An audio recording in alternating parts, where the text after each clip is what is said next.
Two agents are sent to guard a mysterious gorge, facing unknown challenges. It is said to have once been a sacred site of an ancient civilization, containing energy powerful enough to change the world. Today we're recapping the 2025 movie The Gorge. Spoilers ahead. Watch out and take care. The story begins with Agent Dresa, who has been hiding in a cave for 10 days on an assassination mission for the Russian military. Finally, on this morning, the target politician appears. As he steps off the airplane stairs, Dresa takes the shot from 5 kilometers away, hitting him in the chest. Meanwhile, Levi, a sharpshooter with 113 confirmed kills, is summoned 4 years after his retirement to meet with a high-ranking spy, Bartholomew. After completing her mission, Dresa returns to Lithuania and meets her father at her mother's grave. Her father hopes she will stay with him for 2 weeks to relieve her mental stress, but Dresa refuses as she has been ordered to leave for Moscow the next morning to receive a new mission from her superior, Rabinovich. She only knows that she will be gone for a year, and by the time she returns, her father, who is battling cancer, may already be gone. Realizing that this could be the last time he sees his daughter, her father hands Dresa a bottle of beer and tells her to take care of herself. Levi, on the other hand, wakes up on a plane after being drugged. A crew member collects his personal belongings, informing him that they can only take him this far and that he must parachute to his destination. Upon landing, he has to walk 38 kilometers north and arrive at the designated location by 4 p.m. the next day to rendezvous with a tactical team. Despite facing numerous obstacles along the way, nothing deters him from his mission. Soon, he encounters a massive gorge blocking his path and begins considering how to cross it. Just then, a soldier from the British Royal Navy appears, and Levi realizes that this is his contact. During their conversation, Levi learns that the soldier has been alone there for a year and has no clear idea of his exact location. Levi is the first person he has spoken to in a year and his designated replacement. Tomorrow, Levi will be stationed at the West Tower, which is equipped with solar power, a backup generator, a rainwater collection system, a vegetable garden, and plenty of wildlife for hunting. On the opposite side of the gorge stands the East Tower, and according to the soldier, contact with the other side is strictly forbidden. However, the rule hardly matters as the entire gorge is surrounded by landmines and barriers. This morning, based on movements from the other side, the soldier suspects that the East Tower is also undergoing its annual personnel rotation. Before leaving, the soldier assigns Levi his tasks. He must patrol the cliffside daily, where automated turrets are positioned every 600 meters, replenishing their ammunition, inspecting the fences and checking the suspended mines. He is also instructed to report his progress via radio and maintain control over the Cloaker satellite launcher, which prevents spy satellites from detecting the gorge's existence. The area is completely cut off from the outside world with no cell or satellite signals. The soldier then begins explaining the story behind the mission. For the past 75 years, a secret organization has been guarding the gorge, with various countries sending their most elite soldiers annually to ensure that no one learns of its existence, and, more importantly, to prevent the creatures inside from escaping. Seeing Levi's confusion, the soldier pulls out a grenade and tosses it into the gorge. A moment later, a monstrous roar echoes from below. The soldier, having learned from his predecessor, explains that these entities are known as the Hollow Men, mysterious beings lurking in the depths of the gorge. In the 1940s, an entire battalion of 2,400 soldiers was wiped out. After that, the organization changed its strategy, not eliminating them but instead establishing a base to prevent them from escaping. That night, Levi cooked his first meal in his new home. Meanwhile, the soldier who had trained him reached the edge of the no-fly zone, believing he would be taken back to the city, but instead he was shot in the head.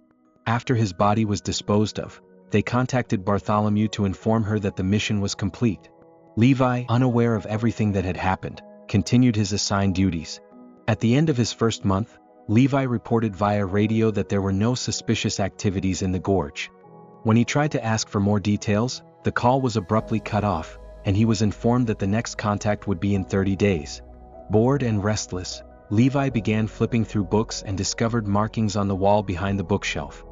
He realized that these were notes left by previous guardians to help their successors better understand the place. Curious, Levi decided to explore the other side of the gorge through his binoculars. That was when he spotted Dresa for the first time, the guardian of the East Tower. That night, he was startled awake by a loud thunderclap and instinctively reached for his gun, only to realize he had knocked over a glass of water, cutting his foot on the shattered pieces. When he looked through his binoculars again, he was shocked to find Dresa staring right back at him. Over the following days, she also observed Levi through her binoculars. She even fired a shot in the air to catch his attention and held up a sign asking for his name. Levi responded, reminding her that they were forbidden from communicating. However, Dresa simply replied that it was her birthday, and she could do whatever she wanted. So, Levi gave in and told her his name, suggesting they raise a toast to celebrate. Thus began their unique long-distance conversation. Dresa soon proposed a shooting competition, which Levi gladly accepted, finding great enjoyment in the challenge. But then, Dresa noticed something was wrong in the gorge and signaled Levi to look down. Using his spotlight and rifle scope, Levi saw humanoid creatures slowly climbing up. Suddenly, a massive explosion erupted along the canyon walls. Levi fired repeatedly at the approaching creatures, and soon Dresa joined in with her machine gun to repel the monsters. The battle was intense, but the gorge eventually fell silent again, until Dresa felt a faint vibration beneath her feet. A terrifying claw emerged. Somehow, a hollow man had already climbed up. She swiftly eliminated it and kicked its body back into the depths. Through his scope, Levi saw even more creatures swarming toward the towers. They opened fire, and one of the creatures triggered a landmine, causing a blast that hit Dresa. Realizing she was injured, Levi set up heavy artillery to cover her, helping clear out the monsters. They protected each other's towers, eliminating the creatures one by one. It was only when the automated turrets activated that they finally secured their positions, but by then, Dresa had already passed out from her wounds. Levi stayed up all night, standing guard to ensure that when Dresa woke up, she would have enough time to tend to her injuries. Once she was stable, Levi went down to install new landmines while Dresa provided cover for him. A month passed and the creatures did not return. Now, in December, Levi decided to give Dresa a gift. He used light bulbs to create a massive Christmas tree. Dresa was overjoyed by the surprise, and their interactions became more frequent, their bond growing increasingly profound. Dresa started teaching Levi how to play chess, while Levi taught her how to play the drums. Together, they shared moments of happiness, finding solace in each other's company amidst the isolation. One day, Dresa sat in her chair, feeling heartbroken. She thought about how she had missed her last moments with her father, if he was even still alive. Seeing her sadness, Levi asked what was wrong. She simply wished someone could be there for her. Watching her like this, Levi didn't respond. He had only one way to be by her side, to cross the gorge. The next morning, he removed the gunpowder from a shell, found some ropes, and constructed a rocket launcher capable of sending a line across the canyon. He successfully secured the rope to a tree on the other side, and Dresa rushed to put out the fire and reinforce it. Levi then proposed they have dinner together. Without hesitation, he slid across the gorge, holding a bouquet as he met Dresa. After freshening up, he let Dresa prepare dinner for her guest. As both were skilled snipers, they shared stories of their shooting experiences, realizing they had a lot in common. It was a wonderful evening. The next morning, Levi took the zip line back to his tower, only for the hollow men to start climbing up the canyon, triggering the landmines. An explosion severed the zip line, sending Levi plummeting into the depths. Without hesitation, Dresa grabbed a parachute and leaped after him. She hadn't realized that a river ran through the canyon, and she nearly drowned, barely managing to grab onto a floating log and make it to shore. Meanwhile, Levi was fortunate enough to land on a tree, but a centipede-like creature rapidly approached. He fired his weapon, and Dresa, hearing the gunshots, just as he was about to regain his footing, Levi fell into the maw of a carnivorous plant. Clawed hands emerged from the ground, threatening to drag him under. Dresa arrived just in time, opening fire and helping him escape. As they searched for a way out, they were shocked to encounter hollow men riding horses. One of the creatures tackled Levi, pinning him down, but Dresa stabbed it with a knife before finishing it off with a bullet. Levi swiftly eliminated another. Upon examining the creature's clothing, they made a chilling discovery. The hollow men were wearing military uniforms from the 1940s. They realized these monsters were once the 2,400 cavalry soldiers who had vanished decades ago. Fear gripped them as they continued searching for an exit. They arrived at a bizarre forest where the tree trunks resembled human bones. As they moved forward, a chilling scream rang out. They quickly took cover in a nearby church, only to find it filled with corpses. It was clear that the people here had chosen suicide over whatever horror lurked outside, perhaps the wiser choice. While searching the corners of the church, Dresa shone her flashlight at the ceiling. Suddenly, a giant spider lunged at them. They barely managed to kill it before reaching the door, but just then the Hollow Men stormed in. Fighting off the creatures while dodging the spiders' attacks, Dresa launched a grenade, blowing a hole in the wall for their escape. Needing to stay hidden, they searched for another shelter and stumbled upon an abandoned research facility. Inside, Levi found a box of videotapes. They restarted the generator and used a projector to play one of the tapes. The footage was dated July 1946. A female researcher explained that an 8.0 earthquake had struck 6 days earlier, damaging the facility that stored biochemical materials in the gorge. They had been conducting experiments to create super soldiers, but the toxins had begun spreading, merging the DNA of humans, plants, animals, even insects. The researcher warned that anyone contaminated would mutate within 5 days. They needed to leave immediately to avoid genetic corruption. On one of the facility's computers, Levi discovered that a genetic organization called Dark Lake had taken over the gorge, determined to continue the super soldier experiments. It was this organization that had hired him and Dresa to guard the secrets hidden within the canyon. Then Levi saw the Strati dog data, which was a self-destruct program to prevent the canyon's secrets from being leaked. No one cared about their lives. Before leaving, Dresa noticed that her equipment bag was missing, and Levi realized that these monsters actually understood tactics. After they left the shelter, they fell into a trap set by the monsters. Dresa was caught by the vines of the Hollow Men and was pulled toward the forest by the cavalry. Levi couldn't keep up with her. She was injured by branches and eventually knocked unconscious. Levi followed the trail and found a missile silo, sensing that Dresa was there. Luckily, Dresa was hung by the monster. The Hollow Men removed the branches and Dresa regained consciousness. The smell of blood attracted the Hollow Men, and they decided to eat her. But Dresa kicked the Hollow Men in the chest, freeing herself from the ropes and fighting with the monster. She stabbed the enemy with a piece of metal, but it was ineffective.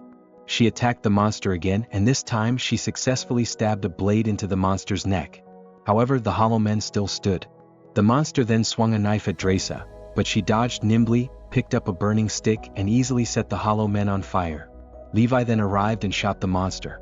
Dresa hugged Levi, thanking him for arriving just in time to save her. Looking at the monster's clothes, Levi realized that this Hollow Men was the first person to guard the canyon at the West Tower, and the name Hollow Men was given by him.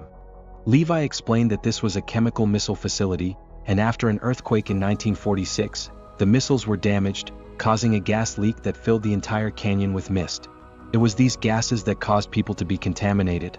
As they passed through the facility, they saw a netting that contained human organs. These people formed a new type of creature. As they walked across the strange bridge, they realized that these creatures were breathing. Dresa accidentally stepped on a tentacle beneath her and she got stuck in the mucus. She was then grabbed by a creature and many more creatures awoke. Levi helped them break free with a knife, and Dresa fired a grenade to destroy the net-like creature. After leaving the missile silo, they arrived at a warehouse storing jeeps and decided to drive the jeep and use the car's winch to escape the canyon. A few minutes later, they arrived at the place to install the winch. Levi was responsible for the installation, and Dresa protected his back, eliminating all the approaching monsters. Then Dresa immediately started the car, and they began to climb toward the top of the cliff. However, along the way they were followed by the Hollow Men. There were so many Hollow Men on the rope that it slowed the car's progress. They kept fighting the monsters. Suddenly, one Hollow Man jumped on Levi, but he punctured the gas tank at the back of the car, igniting the monsters climbing the rope. Although the Hollow Men were eliminated, the car was also set on fire. Levi told Dresa to cut the rope hanging the car, and with little time left, they climbed up. The two of them discussed what to do if they mutated during the 5 days they would be isolated. They had stayed in the canyon for a few hours and the probability of infection was low.